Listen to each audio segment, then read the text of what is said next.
Picture this. You've gotten to the end of your month and the end of your quarter, and you have actually moved the needle on your most important goals.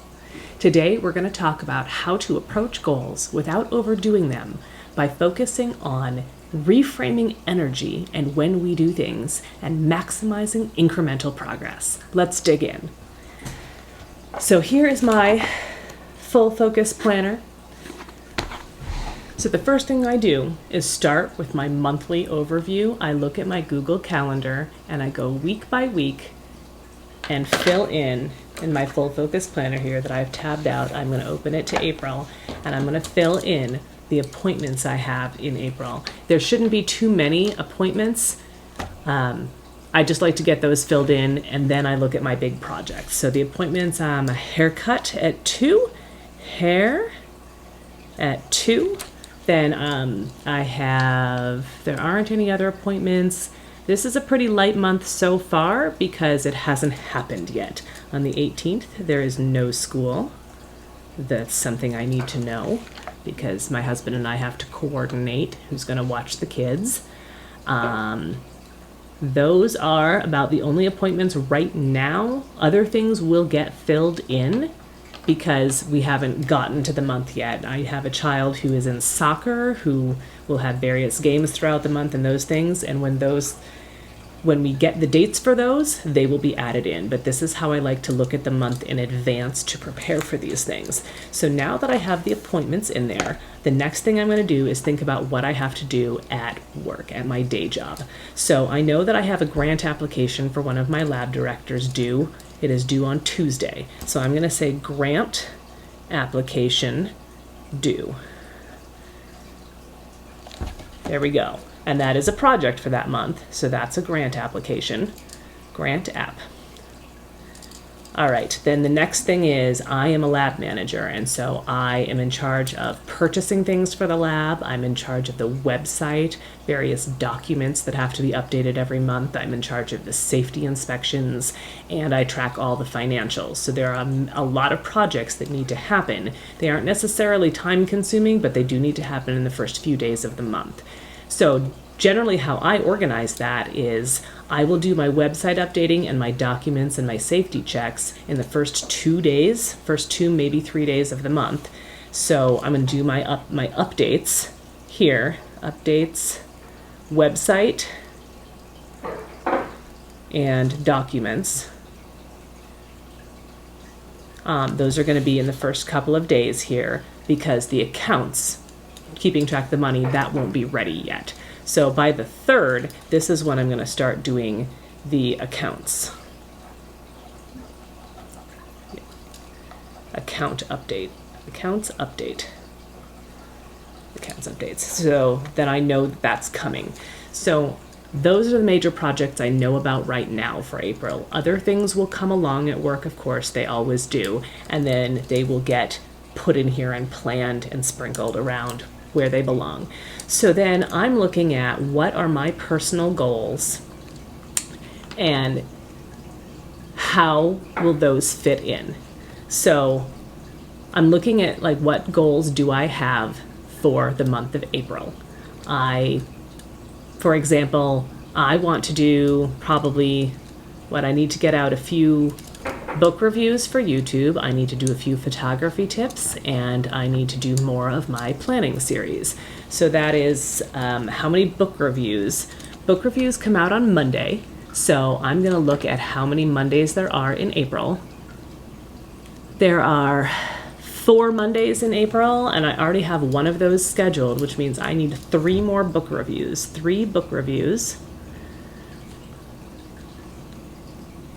Now those, they take a lot more time to plan than they do to film. Obviously it takes me probably 3 hours to get through one of those books, and then I need to outline it and all of that. So that's going to take up quite a bit of time here. And then I have probably four photo tips to get through because I don't have any more of those scheduled yet, photo tips.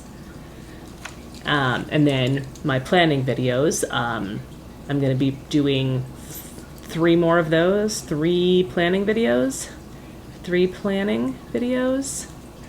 So I want I have to think about where in this timeline, where can I fit them? And there are little increments of time that these are going to fit in. And what I actually do is I put them on a sticky note. So my weekly review this week, this is what I'm accomplishing. So when I go to write down my goals, I put them on a sticky note. What am I doing? So I need to get this month my for YouTube 3 books. I need 4 photos, and I want 3 planning. Okay, so those are things that I'm going to be working on this month. I need 3 more of them. So then when I go here to my This Week tab, after I've gotten my monthly projects in there, I'm going to put this here, so then I can look at it while I'm planning the week and looking at my big 3. If you have familiarity with this planner, it's the big 3. I'm going to write down, okay, so I want to do at least 1 book review, 1 photo tip, and 1 planning video for YouTube. So 1 of each. I will put in here YouTube, 3 videos,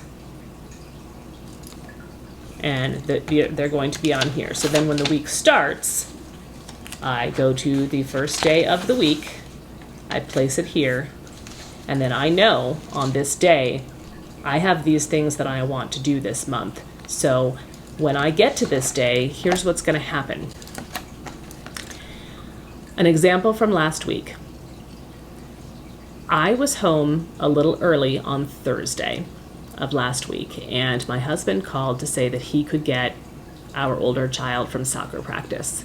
And then it happened that he was going to be driving right by and could pick up the younger child from the friend's house as well. So he said, okay, you're going to bring the kids home today. That's great, because he was on his way home. I was already there.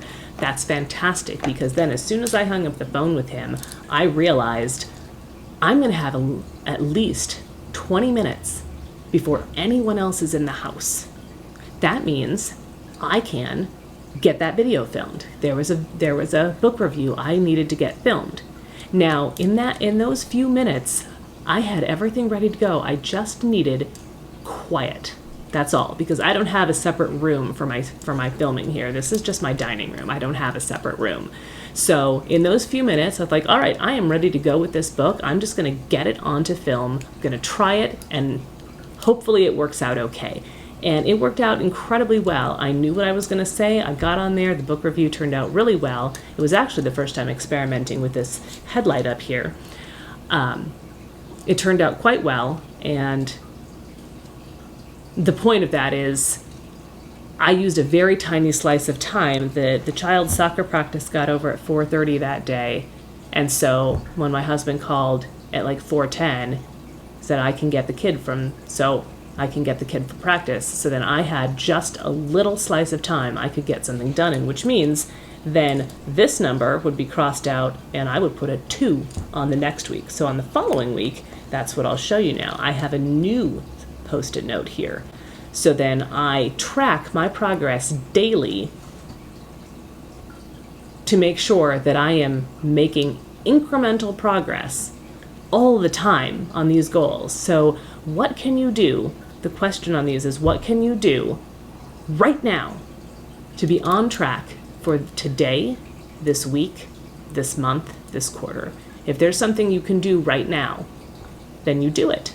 I only had a few minutes that day, and I managed to get that done, get that on film, and then I was able to edit it that night and get it scheduled. Well, that wouldn't have happened if I hadn't had this list of things on my day saying, hey, these are the things. So when is a slice of time I can get that done? That's where the daily tracking comes in. So then at the weekly review, I take a look at what are the things I did. If I have habits I want to track, what did I do? Here are my wins. And then I write down the next sticky note of what do I still need to do for this quarter. So, well, in this case, it's just the month. This is how many videos I want to get done this month.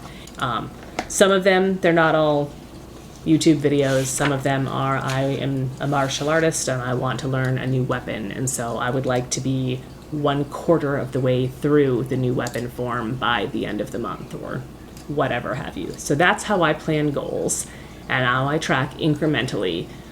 It really kicks you in the butt sometimes, because you realize productivity does not have to happen over hour-long periods of time. You don't have to set aside so much of your life to get these things done. It's small slices of time where you can get a tiny thing done. A few minutes here, I can get an outline done.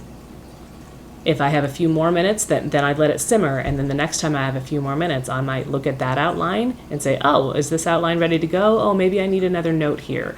And then the next few minutes, I can get another outline started. Because once you start them, then the wheels start turning in your brain, and it becomes easier, right? So that is what I have for you today. Thank you so much for watching. If you got anything at all out of this video, please hit the like button and subscribe so you get all future videos. If you're interested in the Scale Up Your Life book club, click this video here for some awesome books that will help scale up your life. And as always, keep being amazing.